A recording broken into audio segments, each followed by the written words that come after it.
মালদার কালিয়াচক ২ নম্বর পঞ্চায়েত সমিতিতে নতুন সভাপতি গঠন পর্বে ঘটল অভাবনীয় ঘটনা। পঞ্চায়েত সমিতিতে মাত্র 2 জন সদস্য হওয়া সত্ত্বেও পঞ্চায়েত সমিতির সভাপতি গঠন করল বিজেপি।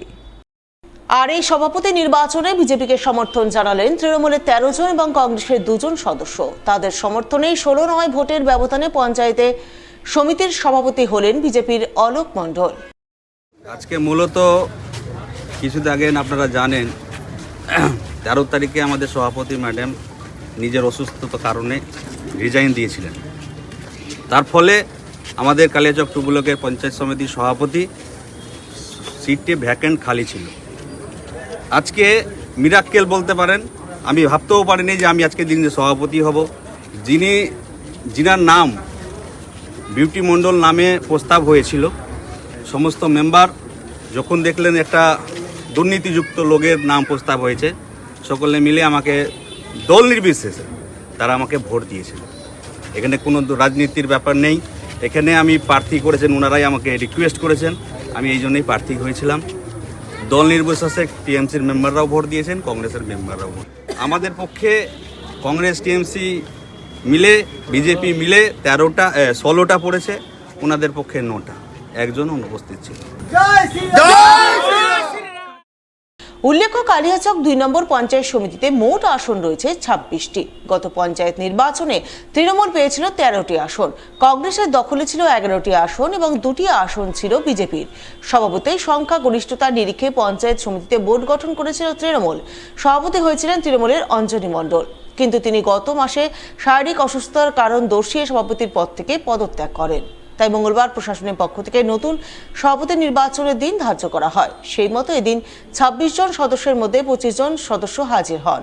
গড়হাজির ছিলেন বিজেপির পঞ্চায়েত সমিতির সদস্য নিবারণ মণ্ডল। ফলে 25 জন সদস্যকে নিয়ে নতুন সভাপতি নির্বাচন পর্ব অনুষ্ঠিত হয়। সেখানে বিজেপির একমাত্র পঞ্চায়েত সমিতির সদস্য অলোক মণ্ডল 16-9 ভোটের ব্যবধানে সভাপতি নির্বাচিত হন। তাকে সমর্থন জানান তৃণমূলের 13 জন এবং কংগ্রেসের 2 জন সদস্য।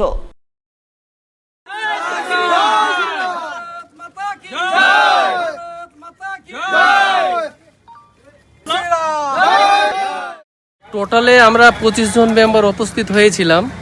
তার মধ্যে আমি অলোক মণ্ডলের নাম প্রস্তাব করেছিলাম। তো অলোক মণ্ডল মোট 16টা ভোট পেয়েছিল, আর দ্বিতীয় নম্বর হচ্ছে বিউটি মণ্ডল, উনি 9টা ভোট পেয়েছিলেন। দুইজনেরই নাম দুই পক্ষ থেকে প্রস্তাব হয়েছিল। মানে কোন দলের কতজন?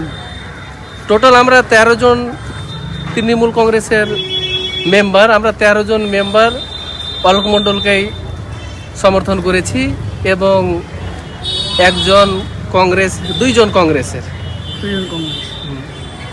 অলোক মণ্ডল যিনি আছেন উনি কোন দলের? উনি হচ্ছে বিজেপি দলের। বিজেপি দলের। আর বাকি বিপরীতে যারা ছিল ওনারা 9 জন ছিলেন, 9 জন কংগ্রেসের ছিলেন।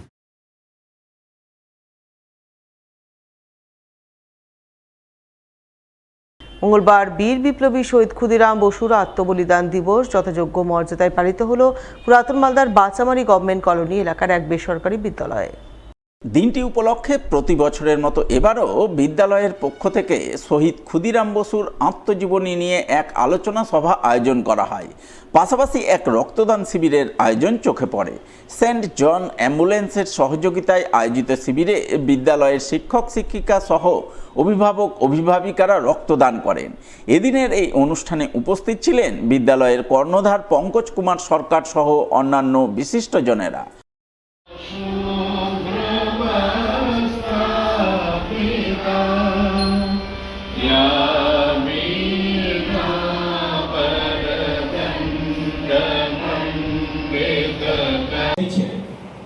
যে কাগজ বিপ্লবীরা তাকে দায়িত্ব দিয়েছিল, তখন দেশের বিরুদ্ধে সেটা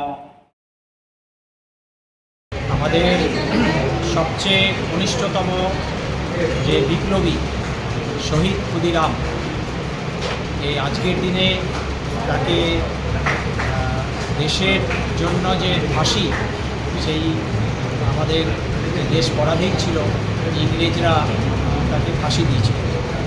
এই দিনটি যাতে সমস্ত পরিবারের কমসে কম মনে রাখার দিন, যে দেশের জন্য এরকম একটা ছোট্ট ছেলেকে ফাঁসি দেওয়া হয়েছে, এরকম দেশাত্মবোধ যাতে সবার ঘরে জন্মায়, শিশুদের মধ্যে যাতে আসে, সেই জন্যই আজকে রক্তদান শিবির।